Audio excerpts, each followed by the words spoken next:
So now we're going into the pandemic era. Okay, so we talking 2019's over. We covered that. Going into 2020, late February-ish, early March, there was an event. It was supposed to be a game changer, a life changer for you. Yeah. Potentially, it didn't go down. Yes, Tell us sir. about this. The Yep. timeline here is March 2020. Yes, sir. March 2020. Talk to me.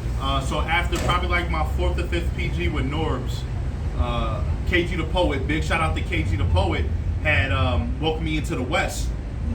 And I started battling on the West. Battled Dre Vicious on URL, that dropped.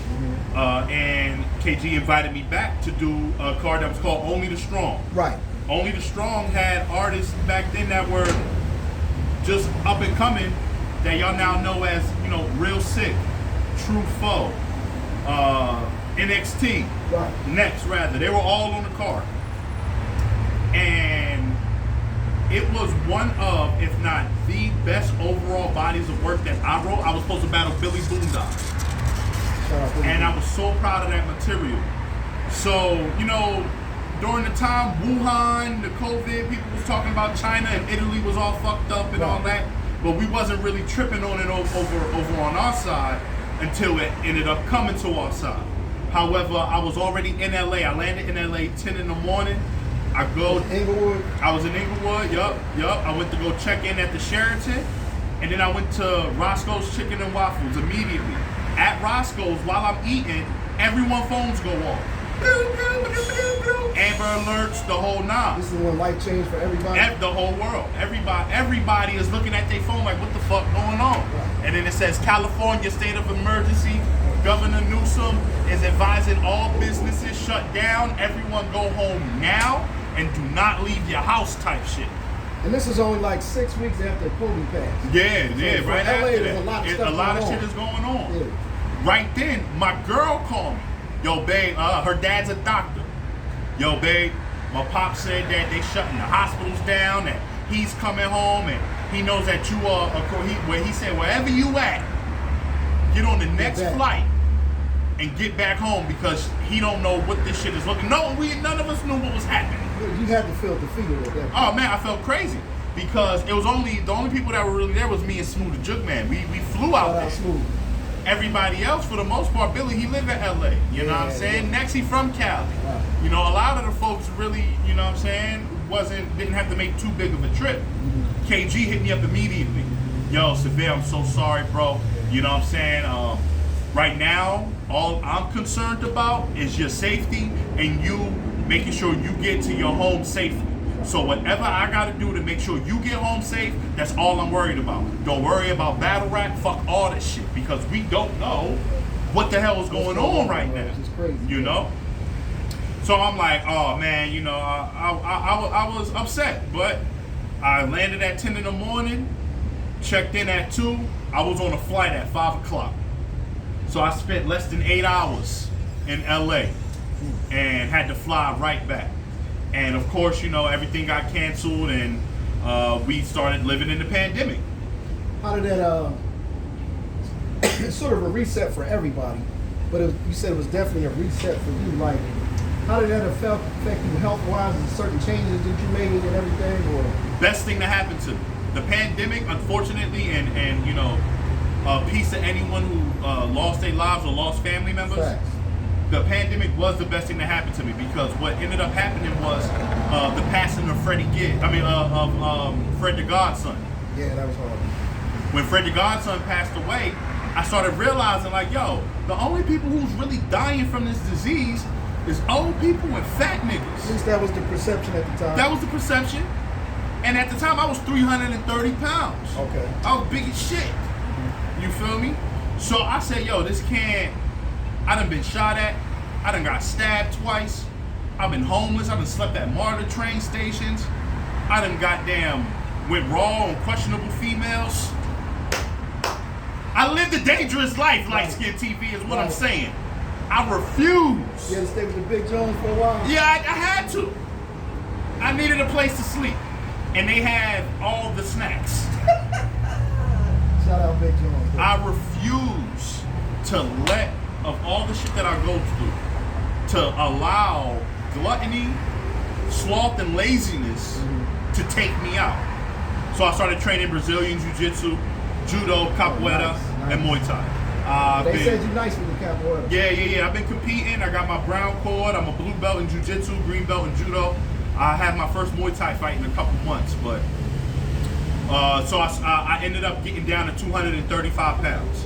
I'm dancing around 260 now, so 270. At one point that I knew you were 110 more pounds than me. Yep. Now way more than you. Yeah, man, we out here. This is funny. We just traded off. That's all. So I was really locked in and focused on martial arts, health and wellness, all of that. Right. And then I got a call from Gully and Organic from King of the Dot. Yeah. And said, we're doing a tournament. We want you to be a part of it.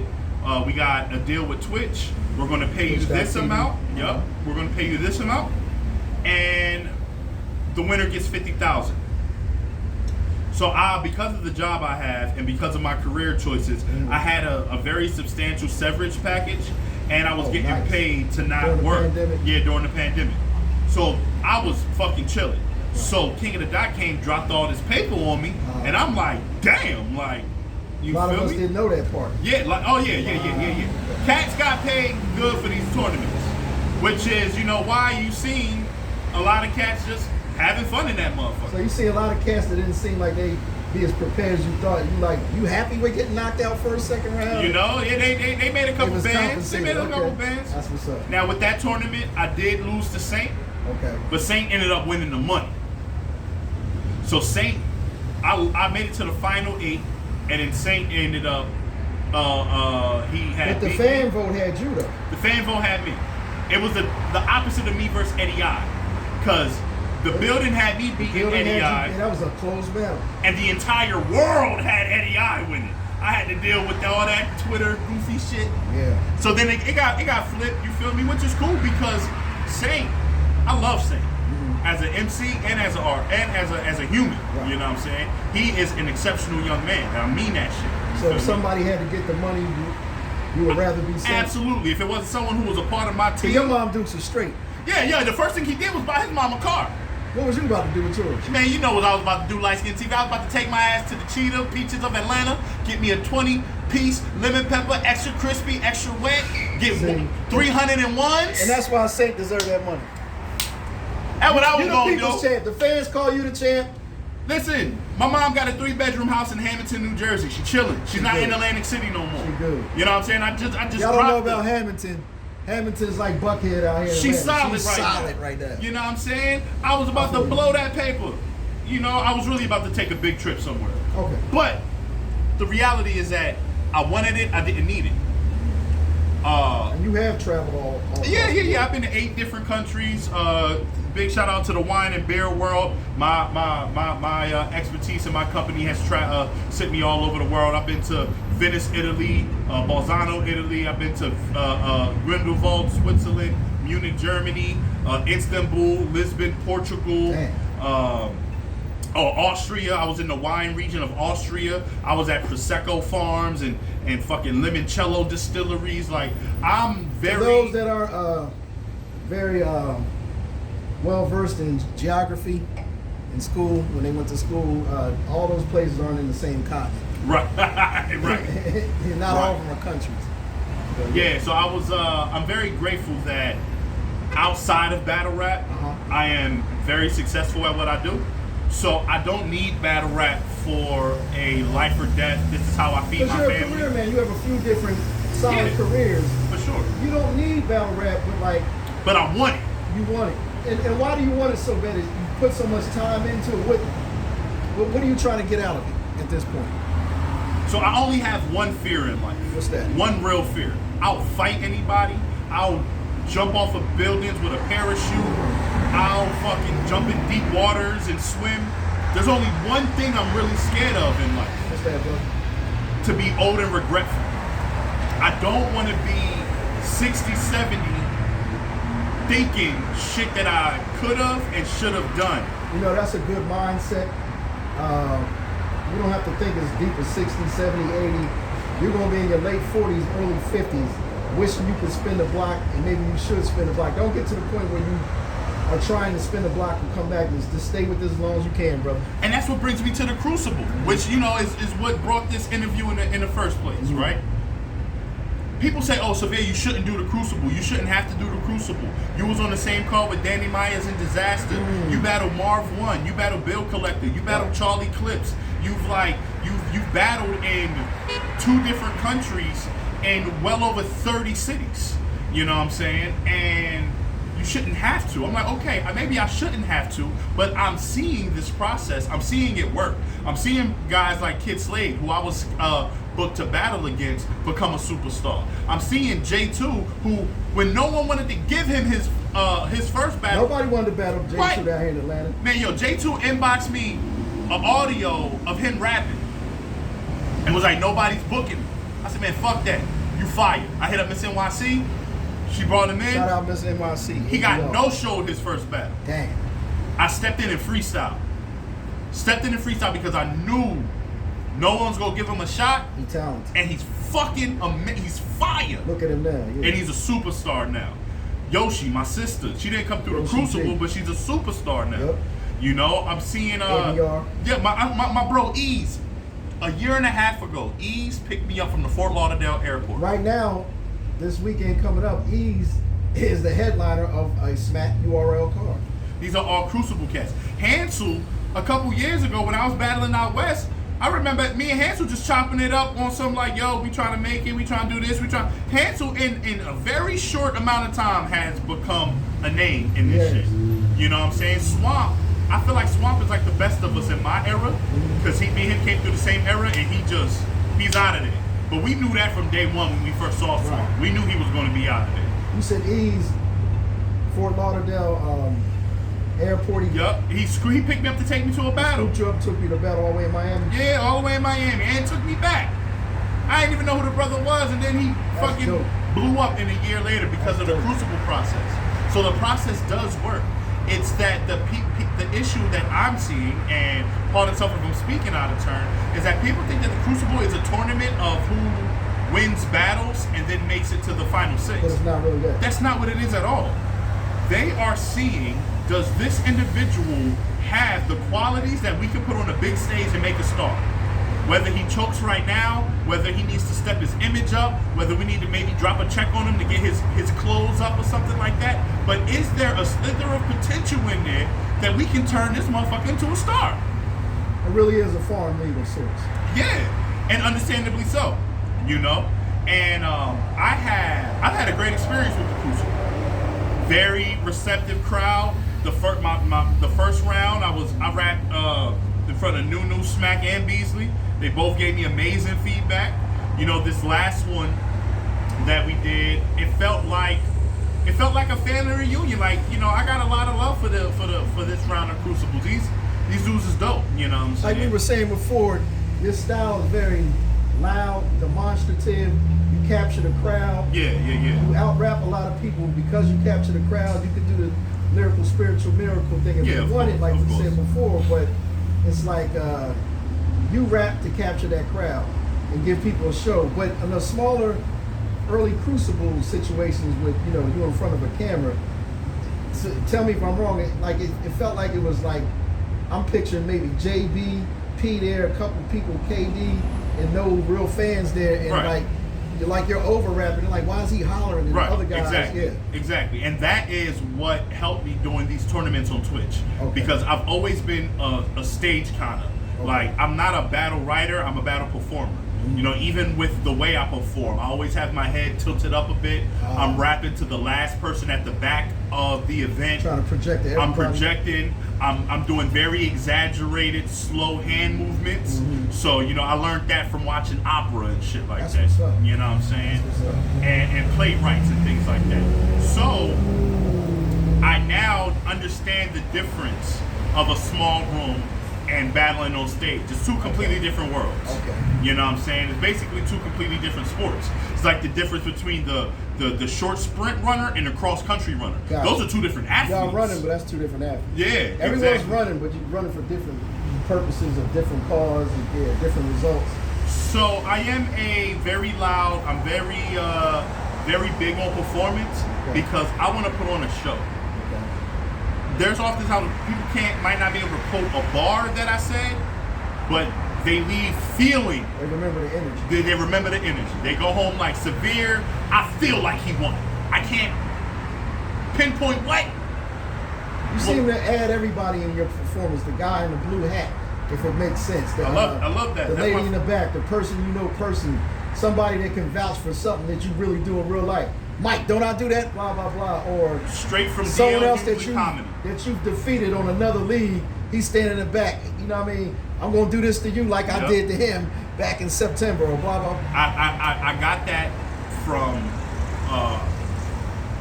when I had to leave my mom and live with other family members. I lived with a very Christian family member who didn't let me watch BET. Only thing they would let me watch is Comic View at the end of the night. 10 o'clock at night, I was allowed to watch Comic View. Okay. And you know, you would see crowd work. Right. And crowd work was a big thing for me, even in freestyle battle. Gotcha. Because if I'm freestyling, sometimes I will freestyle for 20 seconds without tying something together. Right. And then something to catch my eye. You gotta bring it in, yeah. It'd be like that nigga there. Oh, I see him. Oh, yeah. So that has to do, like, a lot of my performances come from other art forms. You know, I haven't invented anything. Everything, I'm a student of creative arts. So my performance comes from opera, and comes from playwright, comes from Broadway, off-Broadway. You know, my freestyling and improvisation comes from the comedy world. You know what I'm saying? So you're like a worldly gentleman that brings it all to the street, the street form of art. I'm still a West Side Atlantic City nigga, you feel me?